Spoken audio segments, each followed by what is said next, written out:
Good afternoon, ladies and gentlemen. Thank you so much for attending today's webinar, The Adventures of Ofelia de Souza, a webinar presented by Porto and North of Portugal Convention and Visitors Bureau.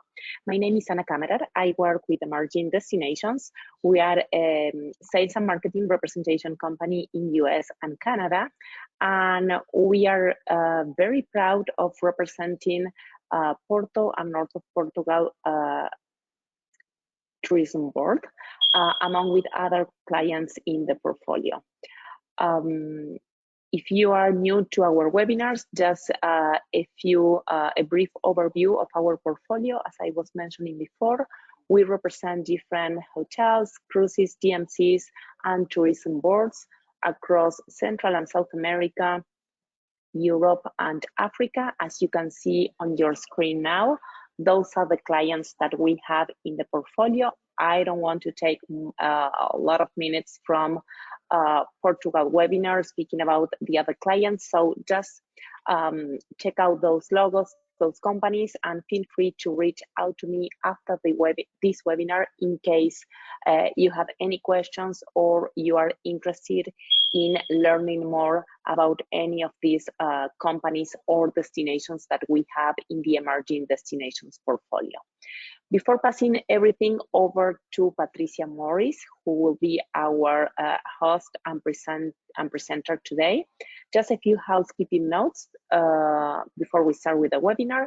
This webinar is being recorded, and we will be sending you this recording as well as the PowerPoint presentation, some other marketing materials, and the Q&A next week. So if you need to step away, answer the phone, or just go for a cup of coffee, don't worry about that. We will be sending you this recording next week. Also, this recording will be uploaded on our website, emergingdestinations.com.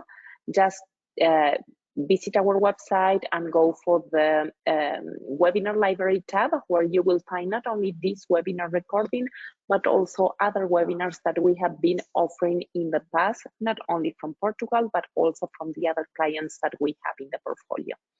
And this webinar will be also uploaded in our YouTube channel, Emerging Destinations.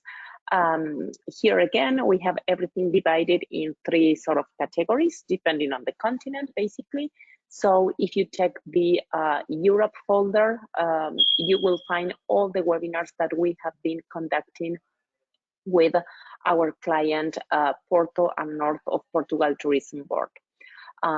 Last but not least, all attendees are mute. If you have any questions, Patricia Morris will be answering those after her presentation. You can type your questions on the control panel that you have on your right.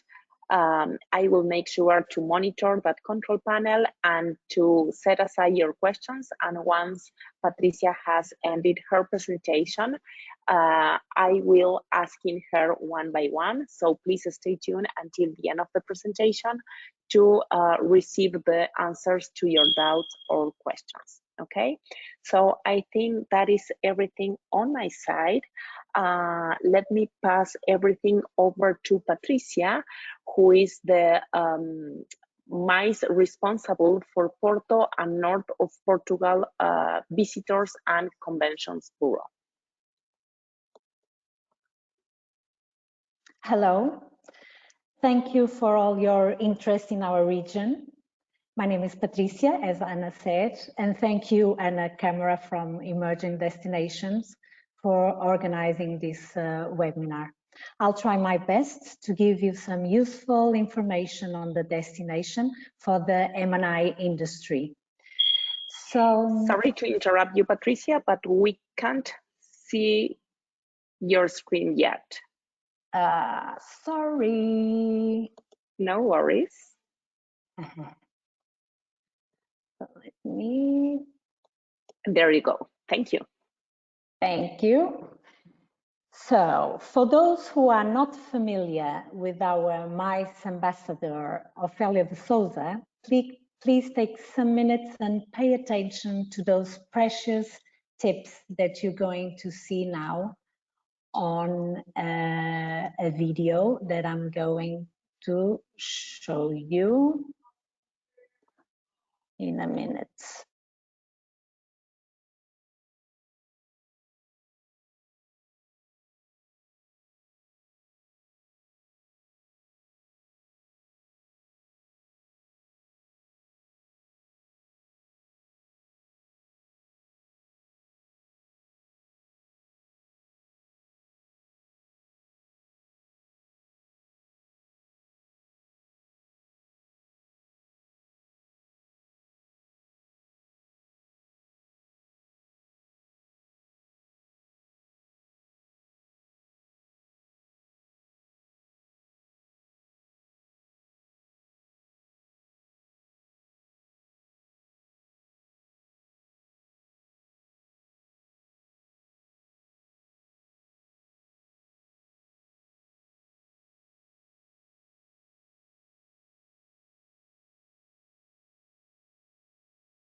So I hope you can hear me now.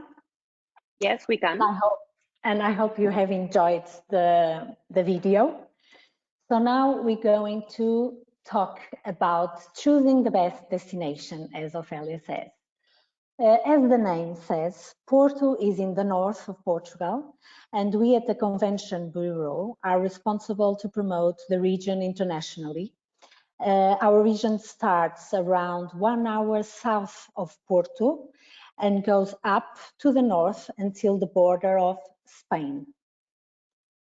We divide the region in 4 sub-regions: Minho, Trás-os-Montes, Porto, and Douro. And later on, I'll tell you a little bit of each of these sub-regions. So traveling to Porto. Porto is the second main city in Portugal, has around 230,000 inhabitants, and the region itself, Porto and North, around 3.6 million inhabitants. It has an international airport and a cruise terminal.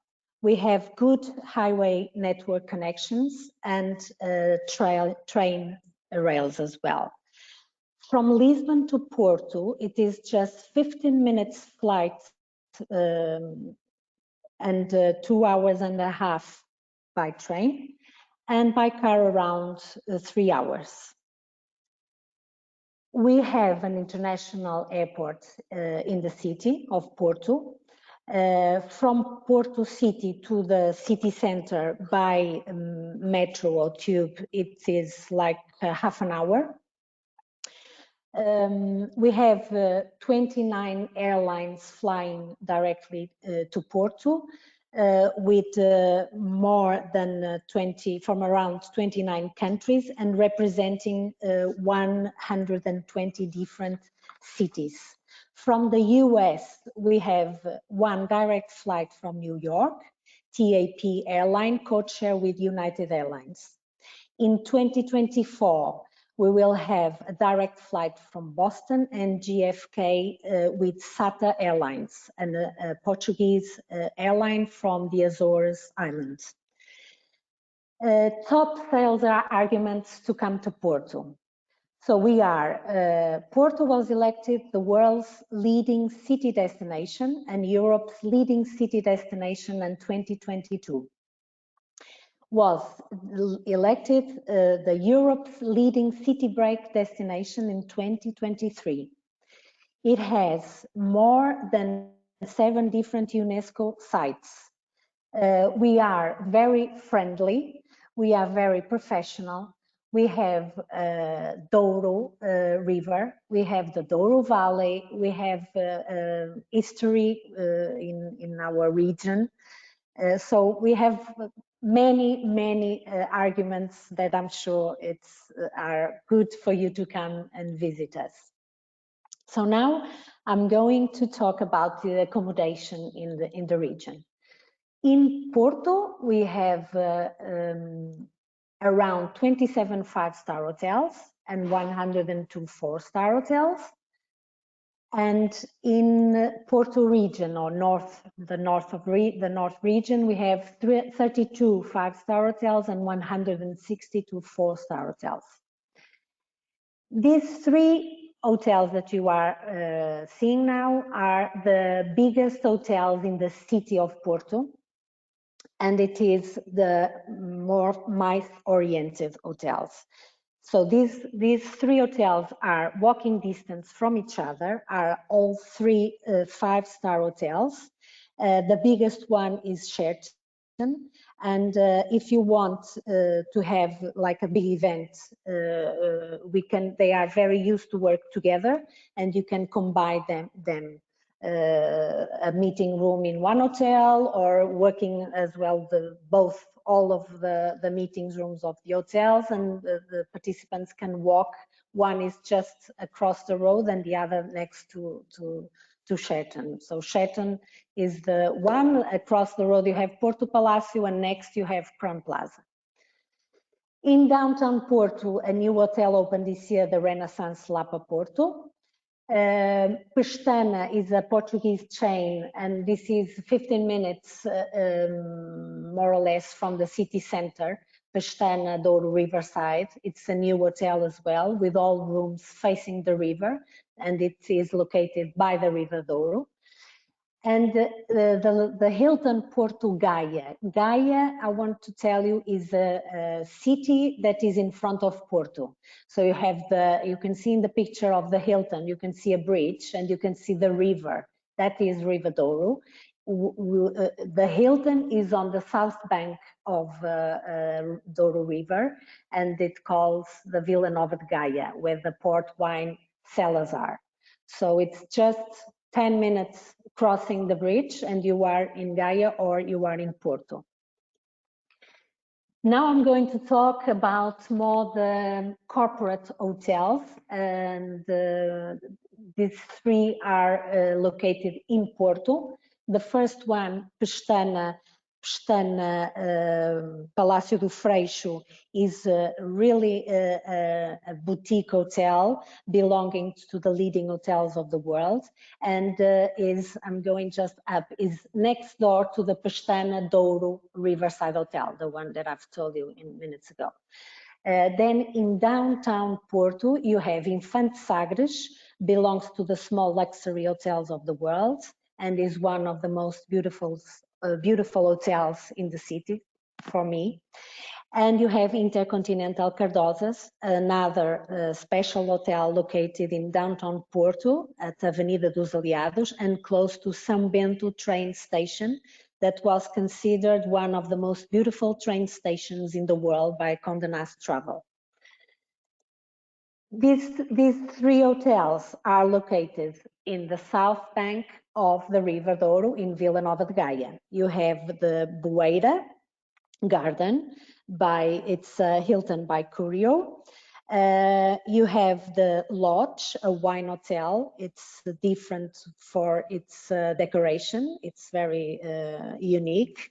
And you have the Yetman, considered one of the most beautiful hotels in Gaia.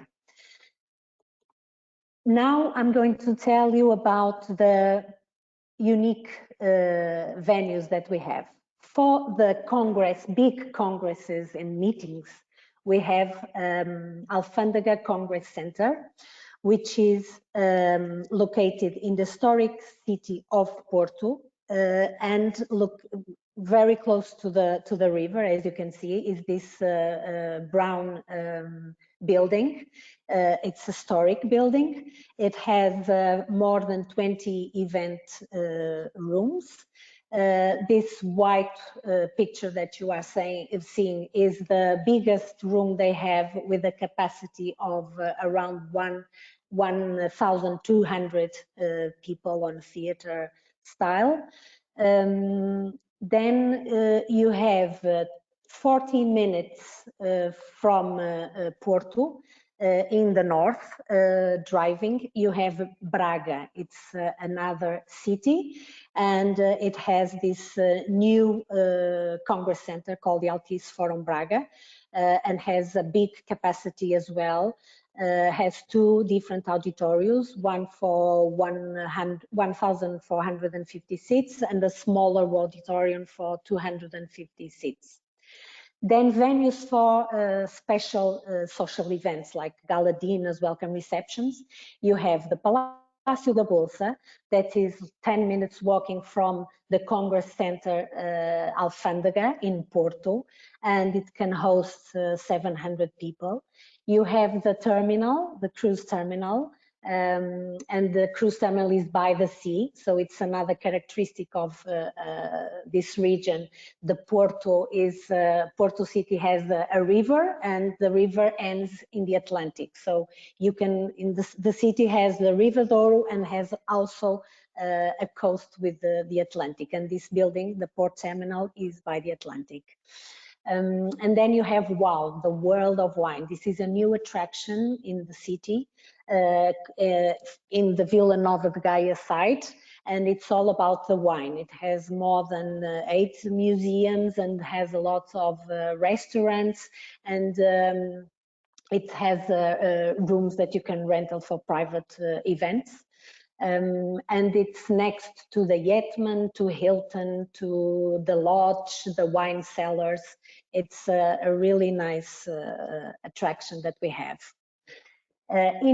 In the wine cellars, you also have the Barons Hall that has a big capacity, 950 people, and you have Ferreira Wine Cellar. The Ferreira Wine Cellar has a nice story behind, because it's the Ferreirinha, but this can be talked about in another webinar, or if you are more curious about this. She was a tough lady from the north, and I can tell you something about her, but later on another webinar, or if you want me to tell you something, you can contact me and I will tell you everything about her.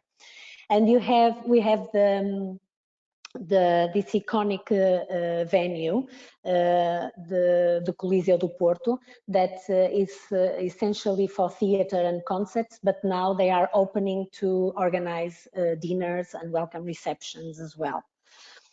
Serralves Foundation, with its beautiful gardens. Casa da Música, which is the music hall, has a capacity for 1,000 seats.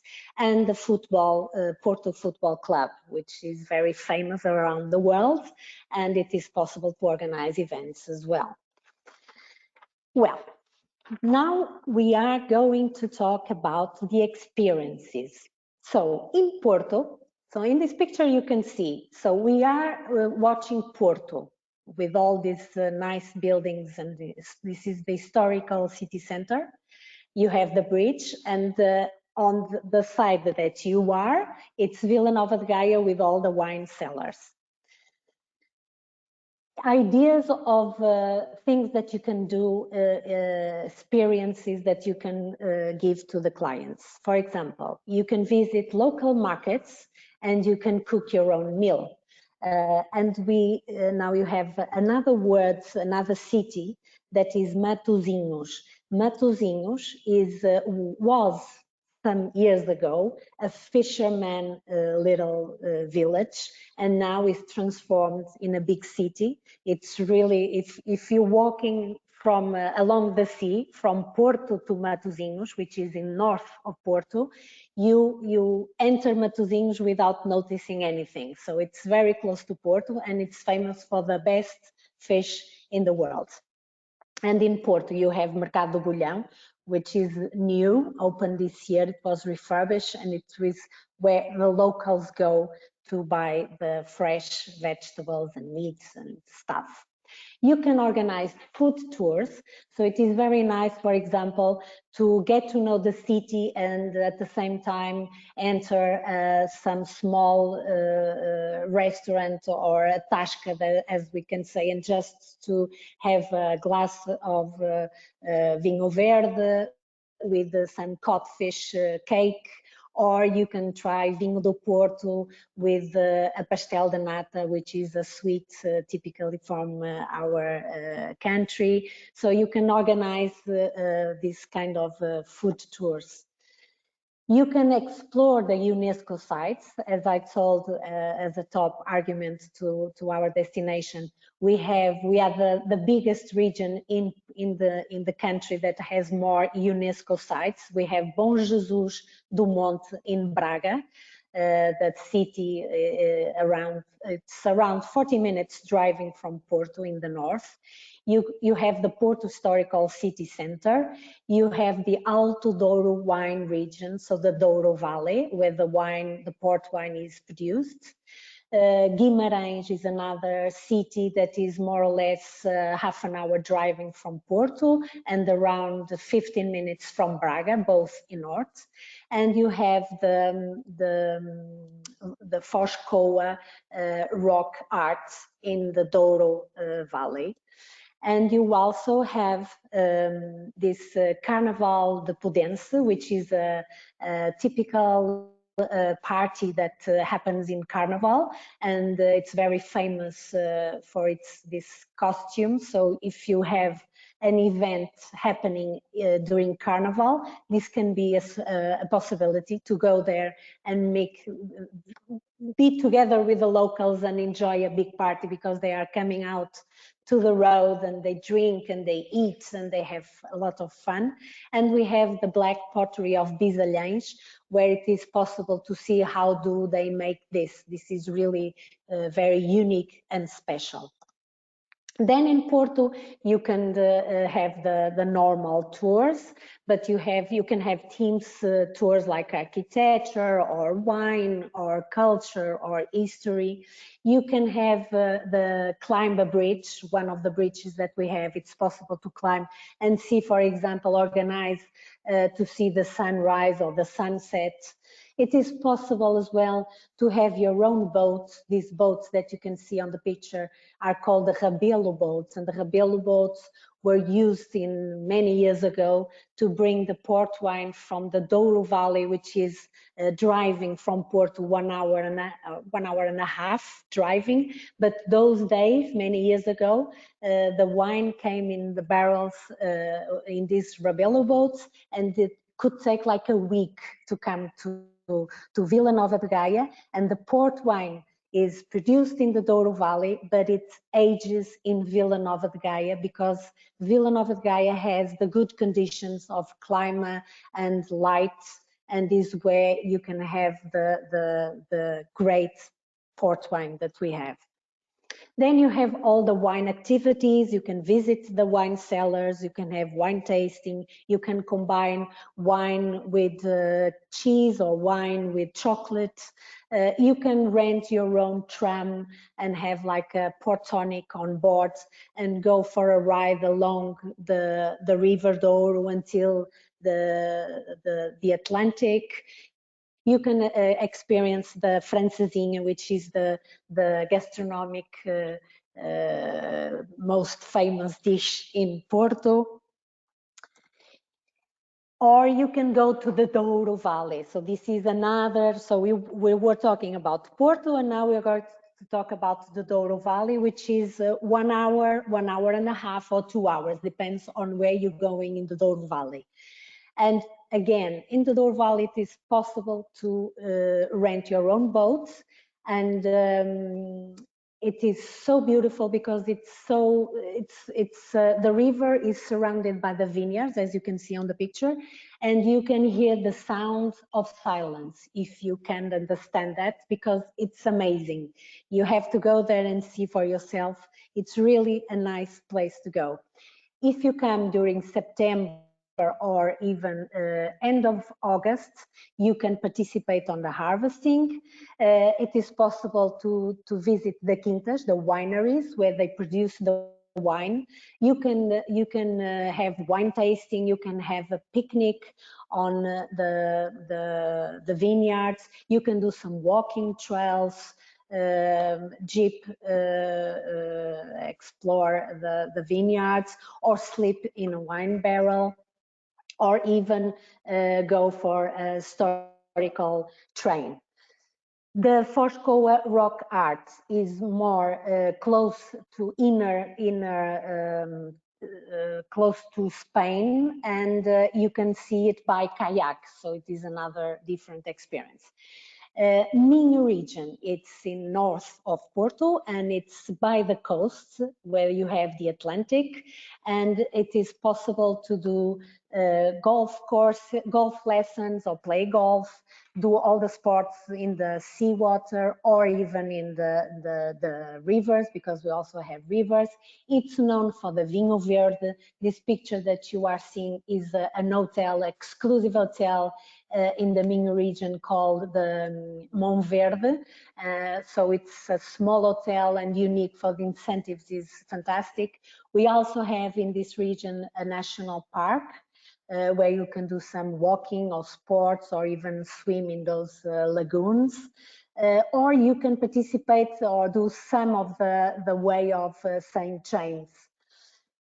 You also have Braga, Guimarães, that I've told you before, are UNESCO sites, and Ponte Lima, so it's a different city that you can also visit. Trás-os-Montes is the most unspoiled region that we have, sub-region that we have, and is where the caretos from Podense are, so the carnival party that I told you before. Vidago Palace is a spectacular hotel that has a golf course, that have a conference center, gardens, and it's really an exclusive hotel. And you can also do some trails. You can visit Bragança, which is a city really nice up there in Trás-os-Montes, or do the canyoning, or even walk in the river, rafting as well.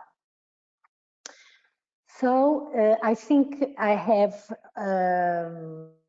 talked about almost everything in half an hour. We have plenty of other things to say and show to you. And as Ofelia say, now that you know what I know, and now that we both know where your next event should be, bear in mind two more things. Port wine is not a shot, and don't forget to put cinnamon on your pastel de nata. This is our team. We are more than happy to welcome you in our region, and you can have my contacts here, and you can send me all the questions you want, or anything that you need from the region. You are more than welcome. I hope you liked and that you enjoyed the presentation. Thank you so much for your presentation, Patricia.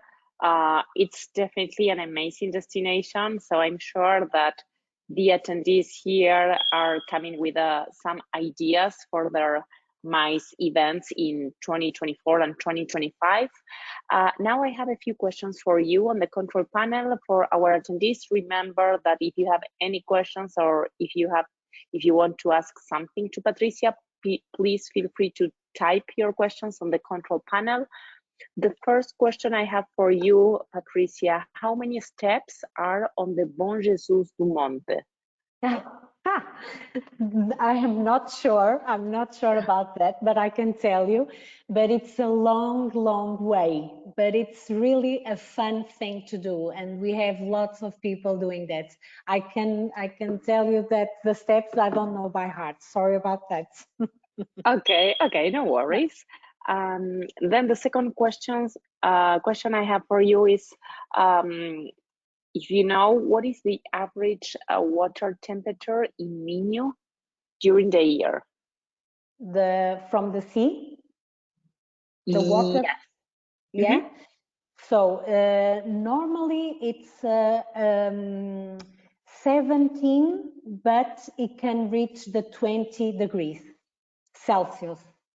That is Celsius. Yes. I don't know Fahrenheit. It's Celsius. 20 degrees Celsius, the most we can have. Okay, thank you. And while you were answering that question, I was doing my research on Google, and it looks like the Bom Jesus do Monte staircase has 573 steps. Okay, it's a lot, but it's very easy. Pardon me? It's an easy thing to do. It's a nice thing to do, right? Yeah. It's an experience. Okay, awesome. And having in mind the water temperature in Minho, is it possible to do the water sports and rafting year round, or is there any season that maybe like winter is not something to recommend? No, the water sports in the river, normally it's better to do during winter because you have the river with water. So rafting, for example, only during November, October, December, January, February, the months that normally rains and you get a lot of water. You need water to do the rafting, for example. Canyoning is possible to do all around. Okay. Then we have another question here on the control panel. When is the best season to visit Porto? The best season? Every day is really a nice day to visit Porto. It depends. During summertime can be busier than now, for example. October, November, December are December more close to the holidays are more crowded. But it's really nice to visit Porto. We don't have, and the region in the north, we don't have plenty of tourists, more in the city than in the region. So during, for example, the Douro Valley, I would say October is fantastic because you have all the leaves from the vineyards are orange and red and brown and yellow. So you have those colors of the autumn, which is very nice. Summer is very hot, can reach the 40 degrees Celsius. Okay. And winters are cold. But winters are cold, but you don't get snow, right? We don't have snow there. No. We have snow in the city, in the center of our country, not here in the north. Normally, in the north, yes. Okay. Then I have another question, but well, this is a bit confusing for me, Luisa Cando, who typed that question. So if you can help me with that. She's asking about guided tours and how many days are they? For the MICE events, everything is tailor-made, and it all depends on what you want to offer to your clients and what the GMC you are working with is offering. So, but I don't know if you want to give us, Patricia, sort of an idea of a typical MICE event, in how many days, mixing different activities, they can have sort of a real experience about Porto. Yes, for example, if I would say that 3-4 days would be the magic number, because you can spend, for example, 1 day in Porto, in the city, and then you can go to Braga and Guimarães in the Minho. You can go to the Douro Valley, and you can go up to Trás dos Montes. And in 4 days, it is. You can do it. It's possible to do. If you stay longer, the better. You can see more, but it's feasible to do in 4 days, for example. Okay. Yeah, I have here more information from Luisa. Well, definitely she's asking about, she's thinking about an FIT client. She's not thinking about MICE. So yeah, for sure, Luisa, we can help you. If you want to send me an email, Luisa at anna@emergingdestinations.com. I will put you in contact with maybe with Katia, which is Patricia's colleague, and she will be able to help you and to give you some recommendations of tours and other things that you can do for FIT's clients. Yeah, for sure.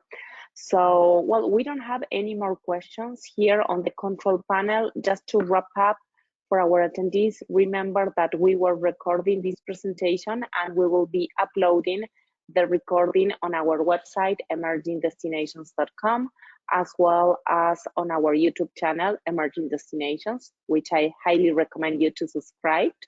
And then next week, we will be sending you a follow-up email which will include this PowerPoint presentation, the recording, and some other marketing materials that you can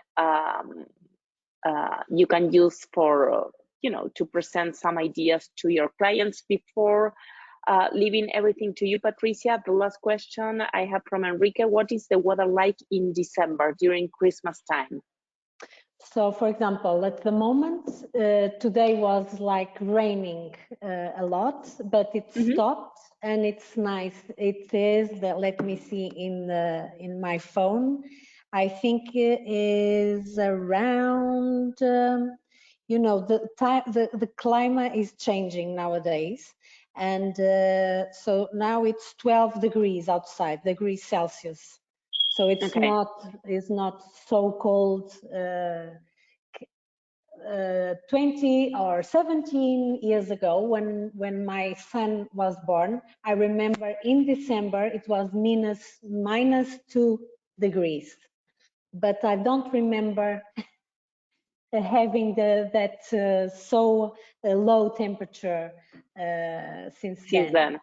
Okay, yeah. Awesome. And, in a rainy day, you can always visit a winery. So it's even a great option to have a rainy day while in Porto, because you can just go to the wineries and or go to the WOW or visit the Quintas. Yeah, we have plenty of things to do, inside things to visit. Okay, thank you.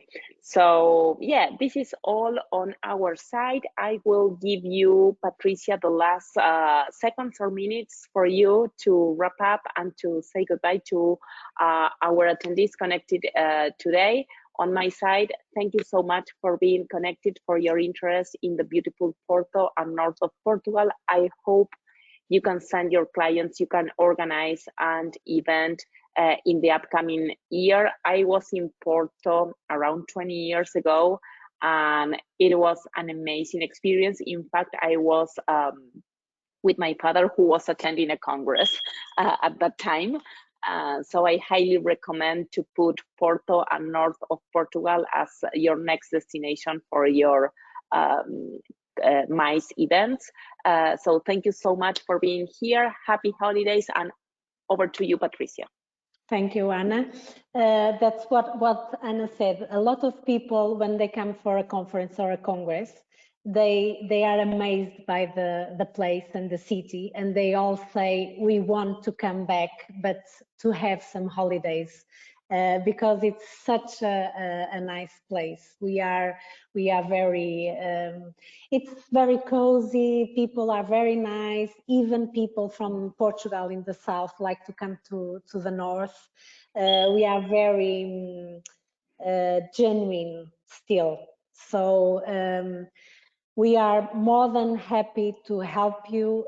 Please send me emails as well if you need information. If you want to bring your clients here, we can help you with showing the destination, and we are anxious for you to come.